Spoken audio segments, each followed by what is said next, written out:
I stood up and walked away. I let her go. I let those men have her. And what happened after that changed everything for me. We had been together for 7 years, married for 5. Like most couples, we had our share of arguments, misunderstandings, and rough patches. But I believe we were solid. I believe we were in it together. I was wrong. The cracks started showing months earlier. She started coming home late, always saying she was working. She guarded her phone like it held state secrets, always quick to silence it whenever I was nearby. I started noticing unfamiliar names in her messages. There was laughter in her texts where silence had taken root in our home. I asked her about it once or twice. She brushed it off, vague and dismissive, changing the subject like I had asked something unimportant. I wanted to believe her. I wanted to hold on to the idea that it was just a rough patch.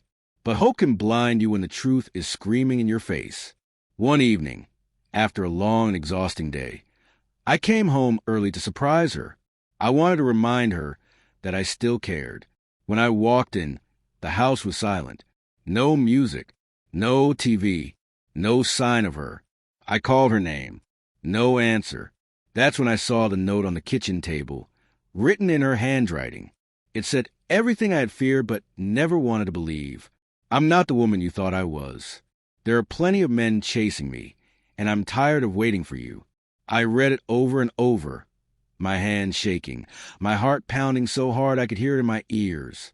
I felt a rush of emotions, rage, sorrow, confusion. But more than anything, I felt loss. The next day, I confronted her. I asked her, point blank, if she was seeing someone else. She didn't flinch. She didn't deny it. She just looked me in the eye with a kind of smug calm and said, I've got plenty of men chasing me. Why should I wait around for someone who doesn't see me? Right then, I understood. She was already gone. Maybe she had been gone for a while. There was no use fighting for someone who had already moved on emotionally. I could have begged. I could have cried. But I didn't, because deep down, I knew it would have been meaningless. So I walked away. I stopped calling, stopped texting, stopped checking if she missed me. I gave her what she said she wanted, freedom. Let her chase whatever it was she thought she was missing. Everyone around me told me I was making a mistake, that I should fight harder. But what they didn't understand is that there's no honor in fighting for someone who doesn't want to be fought for. That's a battle no one wins. Those first few weeks were hell. I lived in a fog, haunted by memories of the life we shared. I replayed every conversation, every smile, every quiet night. But somewhere in all that pain, I started to find something I hadn't felt in years, clarity. I reconnected with friends I had pushed away. I picked up old hobbies I had forgotten. I started going to gym, eating better, even took a solo trip just to breathe again. And slowly, I started feeling like myself. Not the man I was in that marriage, but someone better, someone stronger. Then one day, I heard from a mutual friend that things weren't going so well for her. The men she'd surrounded herself with didn't bring her the fulfillment she thought they would. The attention was empty. The connections were shallow. She was alone in a way she never saw coming. I didn't feel vindicated.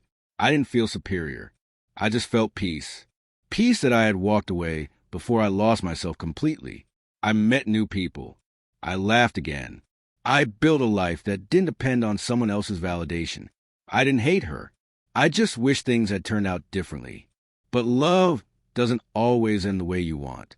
Sometimes, the most loving thing you can do for yourself is let go. When she said, I've got plenty of men chasing me, she was already gone. And I respected that. But I respected myself more. Walking away wasn't weakness. It was strength. It was self-respect. This isn't a story about revenge. It's not even about heartbreak. It's a story about growth, about rediscovering who you are when someone else stops seeing your worth. If you're reading this and facing something similar, know this. Sometimes the bravest thing you'll ever do is walk away.